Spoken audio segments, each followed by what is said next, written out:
أعوذ بالله من الشيطان الرجيم بسم الله الرحمن الرحيم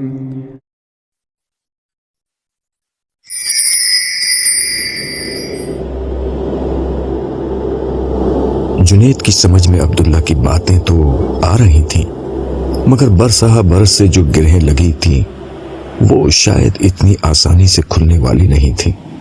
اس نے ایک اور سوال کر دیا، لیکن کیا جہاد اس مسئلے کا حل نہیں؟ کیا اس کے ذریعے سے آج ہم دنیا پر غالب نہیں ہو سکتے؟ جہاد بلا شبہ دین کا ایک انتہائی اہم اور مقدس حکم ہے، تاہم قرآن مجید اور سیرت طیبہ سے یہ معلوم ہوتا ہے کہ اگر ایمان و اخلاق میں کمی ہے تو جہاد بھی اس مسئلے کا کوئی حل نہیں۔ دیکھیے جنگ احد اور جنگ حنین کی ابتدا میں کیا ہوا تھا۔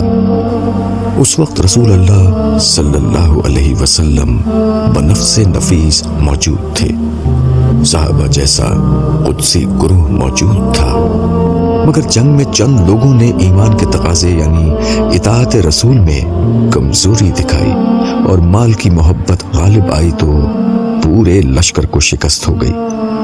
جنگ حنین میں اپنی تعداد پر ضم پیدا ہوا تو اللہ تعالیٰ کی نصرت روٹ گئی اور ابتدا میں شکست اٹھانی پڑی۔ عبداللہ روانی سے بول رہا تھا اور جنید پوری توجہ سے اس کی بات سن رہا تھا۔ جب فرشتوں جیسی صفات والے اس عظیم گروہ کا یہ حال تھا تو آج کا مسلمان اپنی اخلاقی پستی کو دور کیے بغیر کیسے کسی جنگ میں کامیاب ہو سکتا ہے؟ ان لوگوں کا حال یہ تھا کہ میدان جنگ میں جنگ پر ابھارنے کے لیے ساتھ آنے والی عورتوں کو بھی قتل نہیں کرتے تھے۔ یہاں حال یہ ہے کہ شہروں اور بازاروں میں معصوم لوگ خودکش حملوں اور بم دھماکوں میں مار دیے جاتے ہیں۔ وہاں حال یہ تھا کہ مکے کے بدترین ظلم سہنے کے باوجود اس لیے جنگ نہیں کی گئی کہ ایک منظم ریاست قائم نہیں ہوئی تھی۔ یہاں جہاد ایک انفرادی معاملہ بن گیا ہے اور لوگ گروہ اور ٹولیوں میں اسلحہ لے کر جسے چاہتے ہیں مار دیتے ہیں۔ وہاں یہ حال تھا کہ کھلم کھلا منافق عبداللہ ابن ابی جیسے لوگوں کو بھی قتل نہیں کیا جاتا تھا، اور یہاں اختلاف رائے کی بنیاد پر کسی بھی شخص کو قتل کر دیا جاتا ہے۔ وہاں سارے عرب سے لڑائی کے دوران ایسی پرامن حکمت عملی تیار کی گئی کہ بمشکل 1000 لوگ مارے گئے اور کل عرب میں انقلاب آ گیا، اور یہاں لاکھوں لوگ مر چکے ہیں اور تبدیلی نہیں آتی۔ وہاں کسی ایسے شخص سے لڑنے اور قتل کرنے کا سوال ہی نہیں تھا جو نہتہ ہو۔ یہاں نہتے شہریوں کو جب دل چاہتا ہے قتل کر دیا جاتا ہے۔ جنید نے اس بات میں سر ہلایا۔ عبداللہ جن حقائق کو بیان کر رہا تھا ان کا انکار دل و دماغ کا کوئی اندھا ہی کر سکتا تھا۔ میرے بھائی، یہ ساری علامات اس بات کی ہیں کہ انہوں نے اگر جہاد کیا تو ایمان و اخلاق کے تقاضوں کی پوری پاسداری کے ساتھ کیا، اور یہاں ایمان بھی ناقص ہے اور اخلاق بھی ناقص ہے۔ سب سے بڑھ کر یہ کہ وہ جہاد تو ظلم کے خلاف کیا جاتا تھا، یہاں تو ہم خود مجرم ہیں، خود ظالم ہیں۔ ہمیں تو خدا کی طرف سے مغلوبیت کی سزا ملی ہے۔ یاد رکھیے کہ خدا کے خلاف جہاد نہیں ہو سکتا، اس کے معاملے میں تو صرف توبہ ہو سکتی ہے۔ میں آپ کو توبہ کی طرف بلاتا ہوں۔ اس سرزمین پر ہزاروں معصوم بے گناہوں کا خون اسلام کے نام لیواؤں نے اسلام کے نام پر بہایا ہے۔ اسلام کے نام لیواؤں نے نظریاتی اور فرقہ وارانہ بنیادوں پر قاتلوں کی حمایت کی ہے اور ان کو تحفظ دیا ہے۔ یہ ناقابل معافی جرم ہے۔ میں آپ کو توبہ کی دعوت دیتا ہوں، ورنہ خدا ذوالجلال کی عزت اور جلال کی قسم، اس جرم کے مرتکب ایک شخص کو بھی معافی نہیں ملے گی۔ انسانی جان کی حرمت کو پامال کرنے والے دنیا اور آخرت دونوں میں رسوا ہوں گے۔ یہ کہتے ہوئے عبداللہ کے لہجے میں ایسا جلال تھا کہ جنید لرز اٹھا۔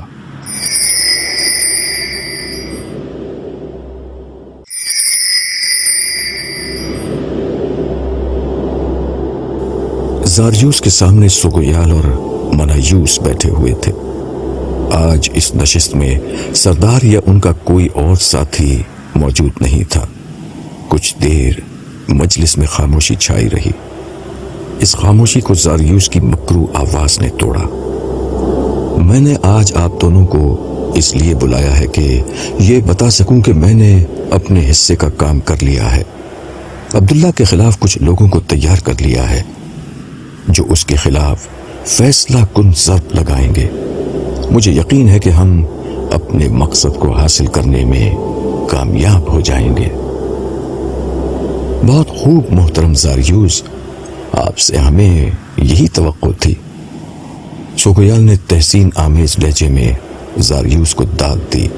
اس موقع پر منایوس نے مداخلت کرتے ہوئے ایک سوال اٹھایا۔ محترم سردار زاریوس، آپ نے اس بات کو یقینی بنا لیا ہے نا کہ یہ لوگ پیچھے نہیں ہٹیں گے؟ زاریوس نے گھور کر منایوس کو دیکھا۔ اس نے گڑبڑا کر سر نیچے جھکا لیا۔ زاریوس ناراضی کے عالم میں بولا، نوجوان، تم ابھی زاریوس کو نہیں جانتے۔ میرا وار کبھی ناکام نہیں جاتا، میرا نشانہ کبھی خطا نہیں ہوتا۔ تم سمجھتے ہو کہ میں ایک دفعہ وسوسہ ڈال کر پیچھے ہٹ جاتا ہوں؟ میں انسانوں کے دلوں میں وسوسے ہی نہیں ڈالتا، بلکہ انہیں پورا منصوبہ بھی سمجھاتا ہوں۔ ہر شخص کو اس کے کام کے لیے تیار کرتا ہوں۔ اس کے معاونین اور اعلیٰ کار افراد کو ان سے تعاون کرنے پر تیار کرتا ہوں۔ مسلسل وسوسہ انگیزی کر کے ان کے دل کو مضبوط کرتا ہوں۔ یہ سب ایک دفعہ وسوسہ ڈالنے سے نہیں ہوتا۔ لوگ جب تک میرے رنگ میں نہ رنگ جائیں، میں ان کا پیچھا نہیں چھوڑتا۔ میں معافی چاہتا ہوں سردار زاریوس، میرے سوال کا مطلب آپ کی صلاحیت پر شک کرنا ہرگز نہ تھا۔ میں تو بس یہ چاہتا تھا کہ وار ایسا ہو کہ دشمن بچ نہ سکے۔ سردار نے ہم تینوں سے بڑی توقعات وابستہ کی ہیں۔ منایوس نے معذرت کی تو سوگویال نے اس کی تائید کرتے ہوئے کہا، محترم سردار زاریوس، آپ کی صلاحیت تو ہر شک سے بالا تر ہے، لیکن میں سمجھتا ہوں کہ ہم کو ہر پہلو سے وار کرنا چاہیے۔ پھر وہ اپنی بات کی وضاحت کرتے ہوئے بولا، میرا مطلب یہ ہے کہ اس عظیم خدمت میں ہمیں بھی اپنی اپنی صلاحیتوں کے جوہر دکھانے کا موقع ملنا چاہیے۔ میں یہ تجویز کرتا ہوں کہ میں عبداللہ کے گھر کے اندر سے اس پر وار کر کے اسے کمزور بنانے کی کوشش کروں تاکہ وہ خوفزدہ ہو کر اپنا کام روک دے۔ میں اس کی بیوی کو اپنے وسوسوں کا نشانہ بناتا ہوں۔ سوگویال کی بات سے حوصلہ پا کر منایوس بھی بولا، بالکل یہی میرا بھی مدعا تھا۔ میں بھی عبداللہ کو کسی حسینہ کے ذریعے سے ورغلانے کی کوشش کرتا ہوں۔ وہ ایک دفعہ بھی میرے فتنے کا شکار ہو گیا تو خدا سے غافل ہو جائے گا۔ اس کی یہی غفلت اس کے ارد گرد موجود وہ دفاعی حصار کمزور کر دے گی جو خدا کی یاد کی وجہ سے اس کو محفوظ رکھتا ہے۔ خدا کی یاد ہی وہ چیز ہے جس کی بنا پر خدا اپنے بندوں کو یاد رکھتا ہے۔ بندہ غافل ہو جاتا ہے تو خدا بھی توجہ ہٹا لیتا ہے۔ یوں عبداللہ کو نشانہ بنانا آسان ہو جائے گا۔ ان دونوں کا جوش دیکھ کر زاریوس نے فیصلہ سنا دیا، گرچہ سردار نے تمہاری باتوں سے پہلے بھی اتفاق نہیں کیا تھا، مگر میں تم سے متفق ہوں کہ تمہیں بھی اپنے جوہر دکھانے کا موقع ملنا چاہیے۔ تم دونوں اپنا اپنا کام شروع کرو، میں بھی فیصلہ کن حملے کی تیاری کرتا ہوں۔ اور یاد رکھنا، جس روز یہ لوگ عبداللہ پر حملے کے لیے تیار ہوں گے، ہم سب کو وہاں موجود رہنا ہوگا تاکہ حملہ آوروں کو مسلسل وسوسہ انگیزی کر کے ان کے دل مضبوط بنائے جائیں۔ ہم اس بدبخت عبداللہ کی جان لے کر ہی ٹلیں گے۔ سگیال اور منایوس دونوں نے اس بات میں گردن ہلا دی۔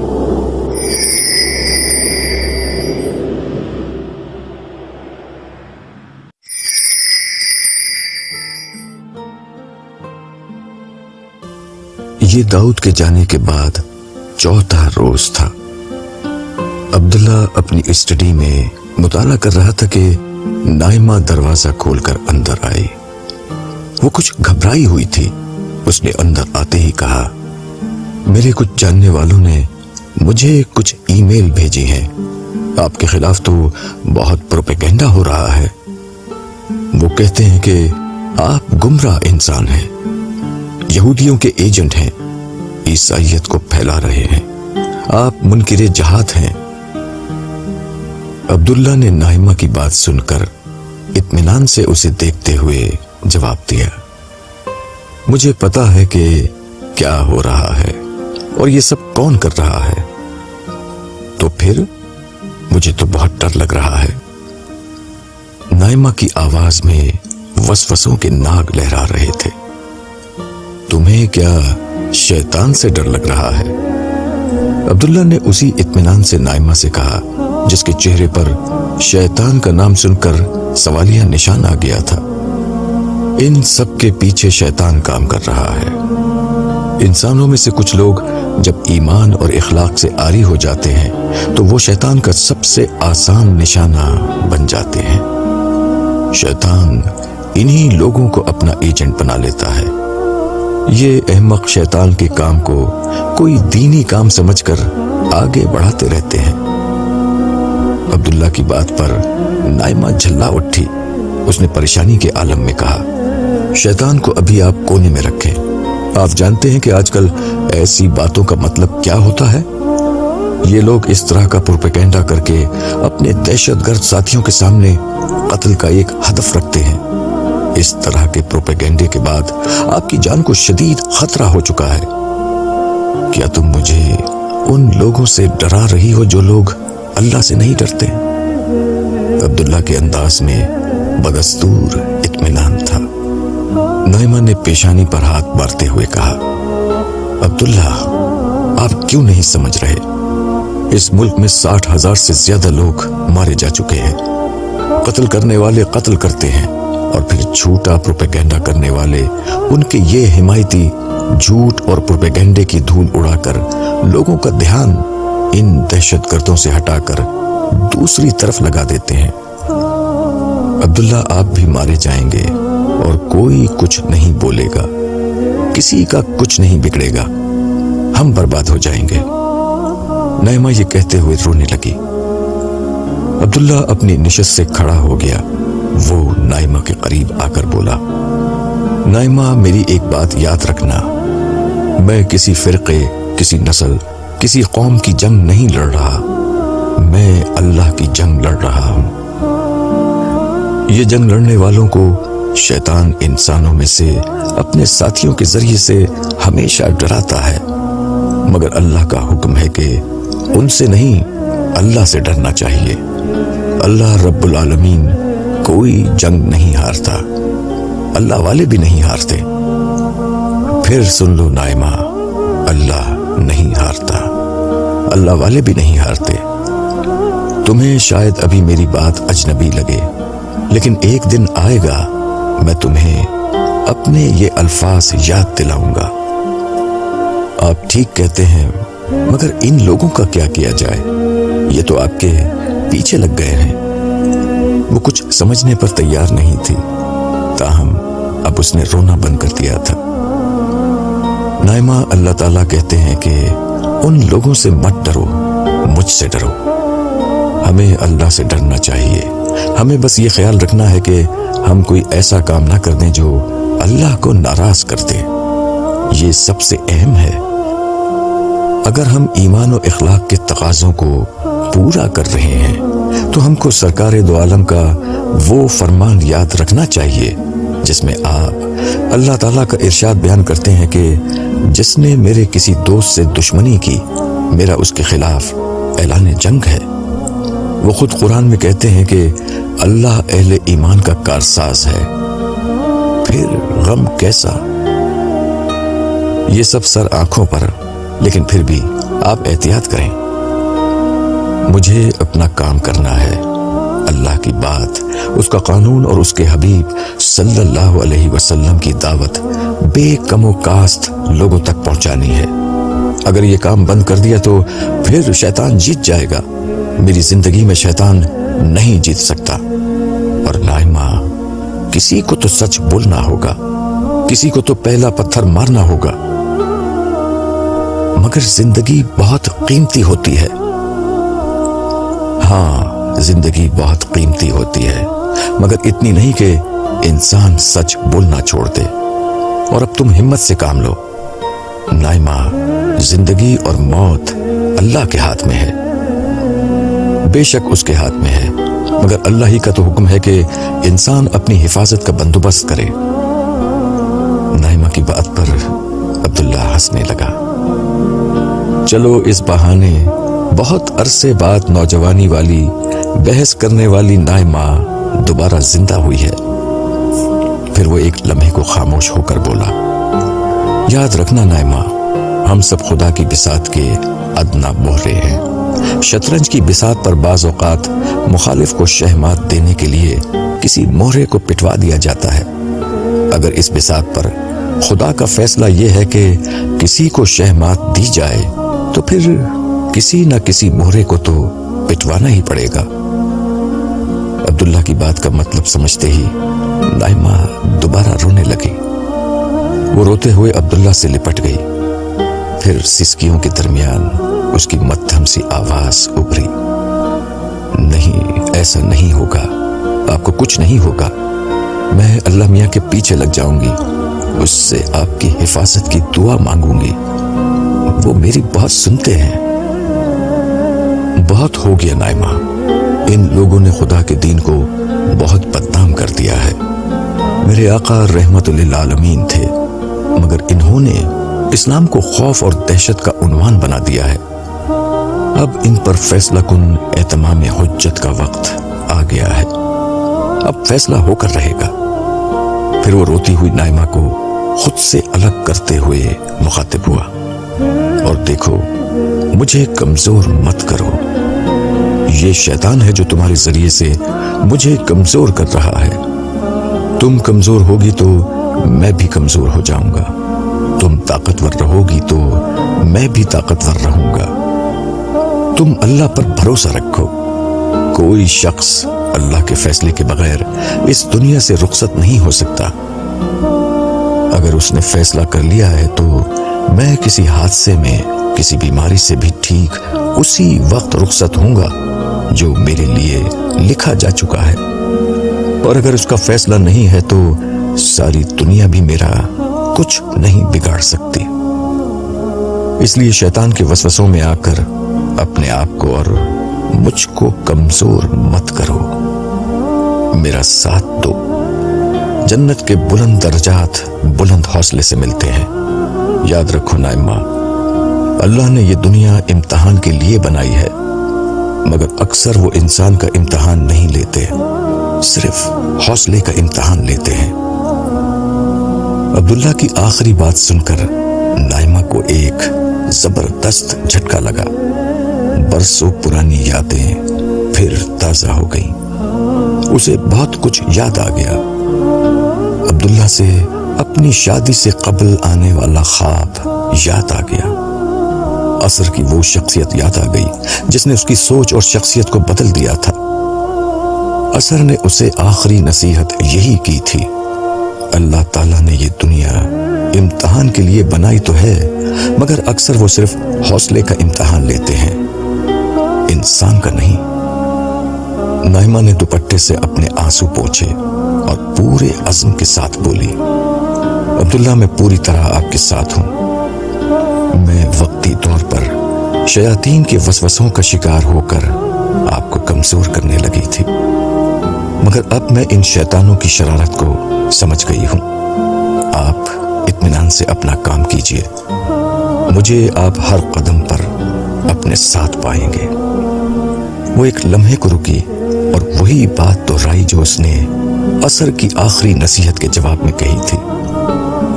میں نے امتحان میں اترنے کا فیصلہ کر لیا ہے۔ اب مجھے فرق نہیں پڑتا کہ امتحان حوصلے کا ہوگا یا زندگی کا۔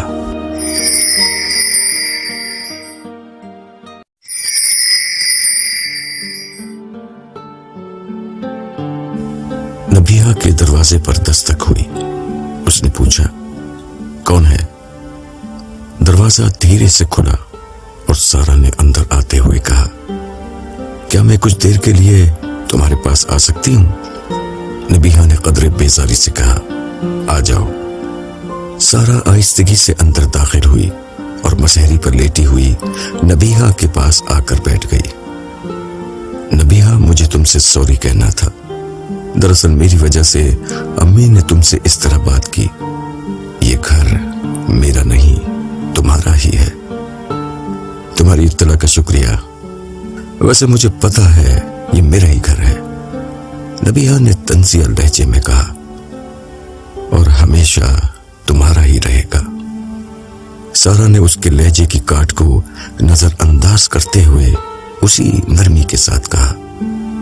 پھر سارا کھسک کر بستر پر دراز نبیہا کے ذرا قریب ہوئی اور اس کے سر کو سہلاتے ہوئے بولی، تمہارے بال کتنے ریشمی ہیں، کتنے خوبصورت ہیں۔ نبیہا کے اعصاب چٹخے ہوئے تھے۔ سارا کی بات اور اس کے سہلاتے ہوئے ہاتھوں سے اسے ایسا لگا جیسے اس کے اعصاب کو بہت سکون ملا ہو۔ سارا، یہ بتاؤ، یہ مرد اتنے طوطا چشم اور بے مروت کیوں ہوتے ہیں؟ خالد بھی شادی سے پہلے میری اتنی تعریف کرتا تھا، اب ہر وقت کیا اور کیوں کرتا رہتا ہے۔ شادی سے پہلے یہ مرد ہمارے پیچھے بھاگتے ہیں اور شادی کے بعد بالکل بدل جاتے ہیں۔ ہاں، تم ٹھیک کہتی ہو، سارا نے اس کی تائید کرتے ہوئے کہا۔ یہ تو مردوں کی فطرت ہوتی ہے، لیکن یاد رکھنا، مرد ہر حال میں ہمارے محتاج ہوتے ہیں، بس ہمیں ان کو اپنا محتاج رکھنے کا طریقہ آنا چاہیے۔ نبیہا خاموش رہی۔ سارا نے سلسلہ کلام جاری رکھا۔ شادی سے پہلے یہ ہمارے باہر کی خوبصورتی کے محتاج ہوتے ہیں، اور شادی کے بعد یہ ہمارے اندر کی خوبصورتی کے محتاج ہو جاتے ہیں۔ ہماری غلطی یہ ہوتی ہے کہ ہم باہر کی خوبصورتی کو سب کچھ سمجھتے ہیں اور اندر کی خوبصورتی کو فراموش کر دیتے ہیں۔ حالانکہ ہمارے اندر کی خوبصورتی مردوں کے گرد جو جال بنتی ہے، اس سے کوئی مرد کبھی باہر نہیں نکل سکتا۔ اندر کی خوبصورتی کیا ہوتی ہے؟ نبیہا کے لیے یہ ساری باتیں بالکل نئی تھیں۔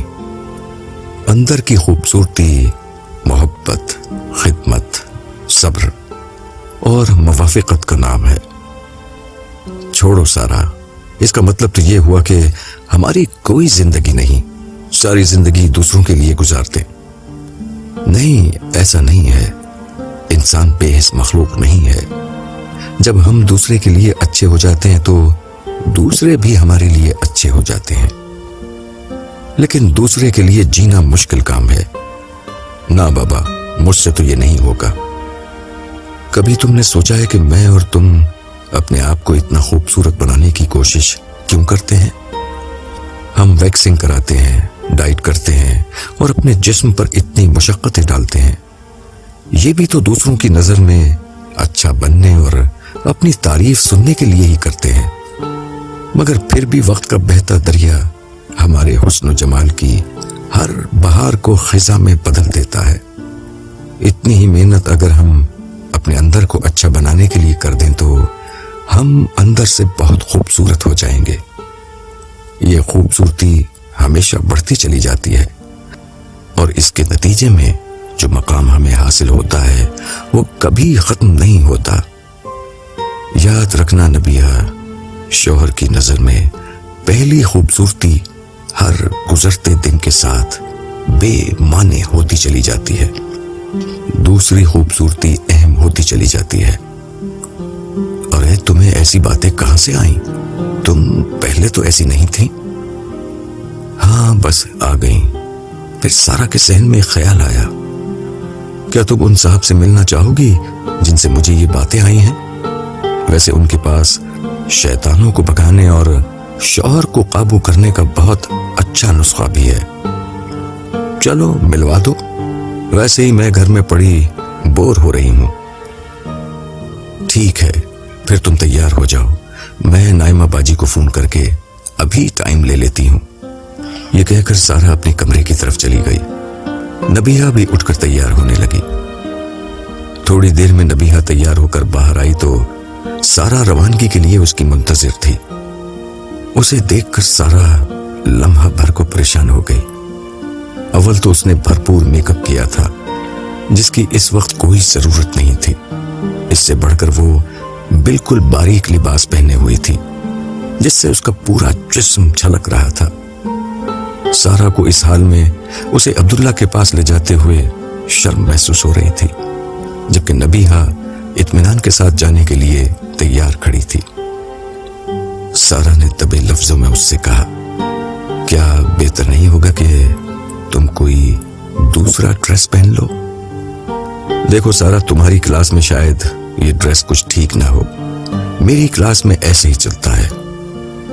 اس طنز پر سارا کو ایک لمحے کے لیے شدید غصہ آیا، مگر اگلے لمحے اسے عبداللہ کا دیا ہوا سبق یاد آ گیا۔ وہ سمجھ گئی کہ اس وقت نبیہہ کے ساتھ شیطان ہے۔